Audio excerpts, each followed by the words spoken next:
Alrighty, ladies and gentlemen, time for the next installment here in Unit 5. Just like I did the last time, I want to run one thematic thread through the entire course of the video. I want to make sure that we get the general overall idea. What is the thematic thread for today? That was a drum roll. Drum roll, please. From the curricular framework of the College Board, let me read it directly. The North's greater manpower and industrial resources, its leadership, and the decision for emancipation eventually led to the Union military victory over the Confederacy and the devastating Civil War. Those four things, the greater manpower, the industrial resources, the leadership, and the decision for emancipation eventually led to the North's victory over the South in the devastating Civil War. That's what we want to focus around. Why the North wins the war, right? Video 1 was about why there's a war. Video 2, why does the North end up winning that war? We're on the third page of the study guide, ladies and gentlemen, at the top, and we are going to make our way through the study guide, flip the page, and leave ourselves at the end of the Civil War, and then we'll have one more video about Reconstruction in this, our 5th unit. So let us begin. Second question says, why was the Upper South so important to Lincoln? Remember that when Lincoln becomes president, 7 southern states have already seceded, but they're deep southern states. Okay, Mississippi, Texas, Florida, Alabama, Georgia, South Carolina, all gone. Now, Lincoln has to deal with trying to keep as many of the middle states as he can. These are states that have a huge importance. They hold a lot of the industrial strength of what would be the South. They hold a big free population. They also have a lot of individuals who would like to side, if you will, with the Northern mindset. Lincoln has to try and keep as many of these states as possible. Track the battle for the Upper South loyalty in each of these. West Virginia. West Virginia was vitally important to the Union because it contained the nation's railroad hub, where the West met, I beg your pardon, the Northeast in the mountains around West Virginia. Lincoln is able to keep that territory by sending in the army to seize it. It's also an area we should mention where a lot of people had voted not to secede. So the people of West Virginia break away from Virginia proper in order to create their own state. Maryland. Can't lose Maryland, otherwise Lincoln's going to work in enemy territory on a daily basis. I imagine that'd be a hostile work environment. Weird conversations around the water cooler like, hey, so, that war though, huh? Okay, no more attempts at bad humor, I promise. But Maryland is kept because Lincoln is going to declare martial law. They're going to imprison secessionist leaders, and then the pro-Union Congress is going to vote for them to stay in the Union. Members in the South always thought that Maryland was one of their states. You can understand why they had that opinion. Kentucky. Kentucky's vital because it provided so much food, and it was kind of a center point of the East-West axis, if you will, of what's going on. And so it's important that Lincoln is able to keep it. Lincoln hangs back in this state where it's pretty evenly split between Unionists and secessionists. And when the state starts to need help and run out of whiskey and food, the South attacks them in order to seize resources, and Lincoln sends in the Union Army in order to save the day. Well done, Lincoln. Okay, let's look at this big chart. Now, the theme I'm going to come back to time and time again is that there's an advantage to being Abraham Lincoln that you don't have if you're Jefferson Davis. If you're Jefferson Davis, you're fighting with a weaker central government, and at the end of the day, that's going to make all the difference in the world when it comes to try and win the war. You simply don't have the resources. The draft, the North has a much larger free population.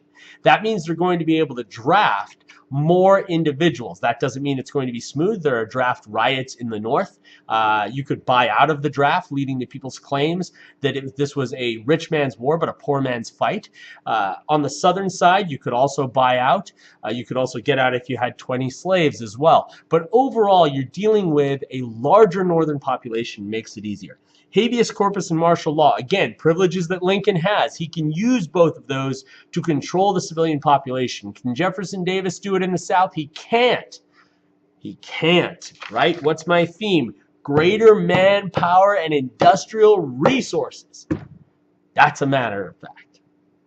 Moving along, medical volunteers and sanitary commissions. On the left-hand side, you've got a long-standing tradition of volunteerism that comes out of the Second Great Awakening in the benevolent empire. You don't have that in the South. There's more sanitation workers, there's more nurses, there's more of volunteerism within the society, especially among the females, something that didn't exist in the South, something that Southerners weren't as comfortable with.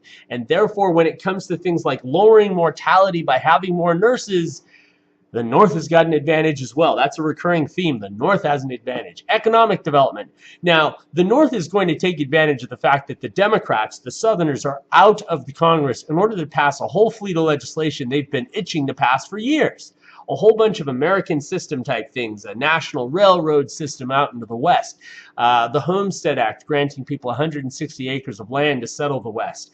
They're also going to pass legislation giving out land grants to states in order to form colleges and universities. They're going to create a national banking system. They're going to create a unified currency system. You know, the old saying goes that when the cat is away, the mice will play, and the Northerners are kind of taking advantage of that situation. What are the Southerners doing? In a really bizarre moment, they're kind of building tributes to themselves. The states don't want to give the money to the CSA, and they're building all of these cool amphitheaters and museums and things that are about the Southern way. Way to spend the money on the right stuff, folks. Paying for the war. In the North, they're going to do it the right way. They're going to tax. This is the first income tax in U.S. history. They are going to sell bonds, and then eventually they're going to print some currency. Now, that's not how you want to do things. If you're the South, you really don't have many options. You can appeal to England and France, and that's going to work as long as you look like you might win and as long as slavery is not the issue. The moment slavery is the issue, England and France are no longer really interested in a long-term alliance with the South because as empires who have abandoned slavery themselves, they could not be seen as standing on the side of the pro-slave argument in the slave issue. And so how do they pay for the war? They really print currency. And by the time they're done, they've inflated the currency almost to a degree of 100. It's a sad story. It leads to food riots and devastation. What's Lincoln's rationale for issuing the Emancipation Proclamation? In September of 1862, having finally gotten the sort of win that Lincoln wanted, the sort of result he wanted at Antietam, Lincoln issues the Emancipation Proclamation, freeing slaves who are held in any area in rebellion to the Union as of January 1st, 1863. It changes the course of the war because A, it makes the war about slavery instead of being about the Union, and it also mobilizes the African American population of the North to begin assisting in military ways. And they had already begun to do so as contraband fighters that Lincoln had approved of. But by giving out the Emancipation Proclamation, Lincoln is calling upon African Americans to be a part of the effort. Nearly 200,000 of them will be a part of the effort, and they really tip the scales. Now, if you want to go from a strict military standpoint, Lincoln may well have been trying to play total war here. Slaves provided a lot of valuable work for Southern society. Removing that asset from the Southerners made it more difficult for them to fight the war. Why are Gettysburg and Vicksburg crucial? Vicksburg is a battle in western Mississippi where the Southerners are split in half. And when the resources of the CSA is split in half across the Mississippi River, it becomes increasingly difficult for them to fight. Gettysburg is another one of those moments where the South tries to go north and win. In 1862, that battle was at Antietam, and they lost. And in 1863, the battle's in Pennsylvania at Gettysburg, and they're going to lose again. What does it show? You can't win on the road.